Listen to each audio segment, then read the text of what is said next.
You normally think, oh, the wrong thing we do is we take haram things and we make them halal. Nowadays, I would argue, equally big problem, you know what we're doing?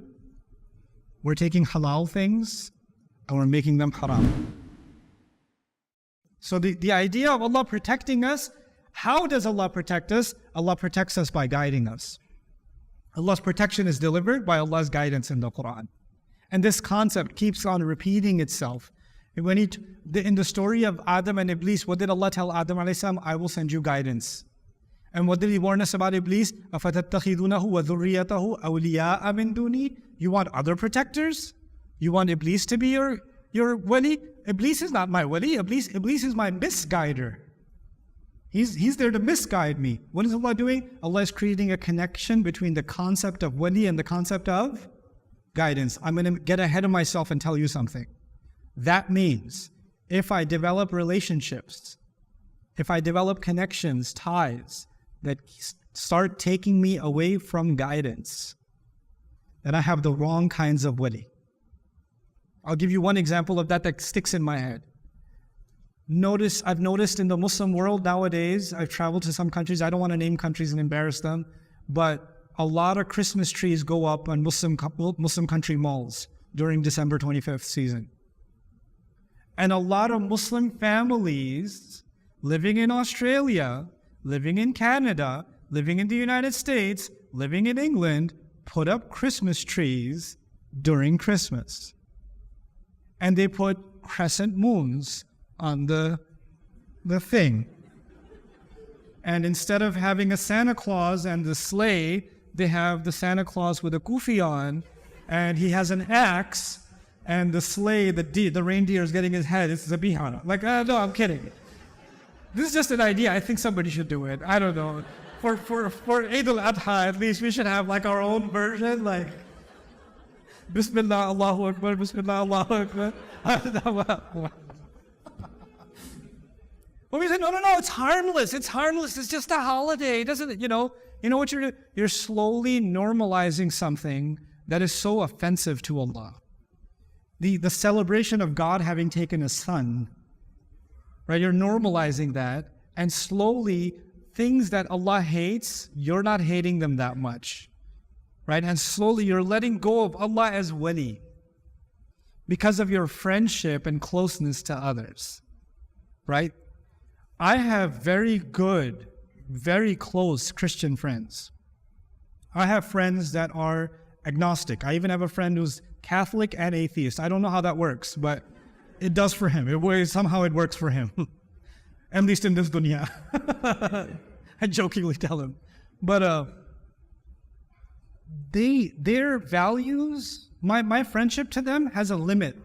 And in some things, there is a bara'ah from them. In other things, there's sadaqah, there's friendship, I care about them, they care about me, we're bros. But in other things, there's a line that I will just not cross. And it's just not gonna, and they know it. They know it, And so this is actually a really important piece. The concept of Allah as our wali is connected to the concept of Allah as our guide. And that dictates the kinds of friendships we make.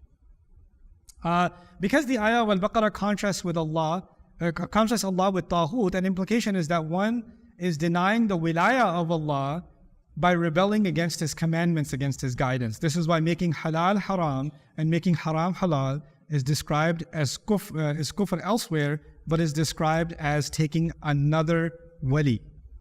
If you make the false awliya, make halal haram and haram halal, right? And this, by the way, you normally think, oh, the wrong thing we do is we take haram things and we make them halal.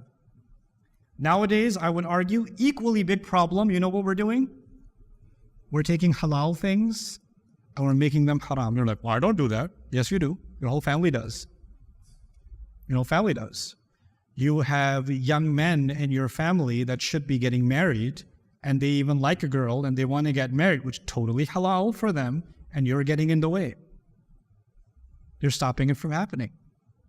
There are women that are old enough, they're adults, they're mature, they even have a job, whatever and they're ready to get married, and they want to get married, and the only thing stopping them is the ego of their family. or their family's worship of certain cultural outdated norms that have no relevance to this young lady. And so what she wants is halal, but apparently you want to make it haram for her. And when you do that, when you take the halal and you make it haram, then let me tell you this, everything that's halal is like a need Allah put inside us, like a river flowing, right? And when you make it haram, it's like you block that river. What's going to happen to that water? It's going to flood the city.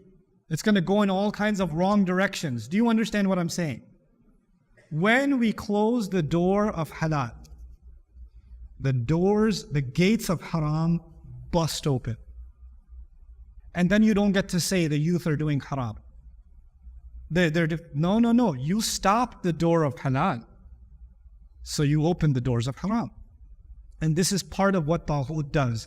Taghut wants us, the rebel against Allah, the one who wants to reject Allah's guidance, they want to take the haram and make it halal, and they want to take the halal and make it haram. Hey guys, you just watched a small clip of me explaining the Quran in depth as part of the Deeper Look series. Studying the Quran in depth can seem like a really intimidating thing that's only meant for scholars. Our job at Bayyinah is to make deeper study of the Quran accessible and easy for all of you. So take us up on that challenge. Join us for this study, the Deeper Look of the Quran, for this surah and many other surahs on BayyinahTV.com under the Deeper Look section.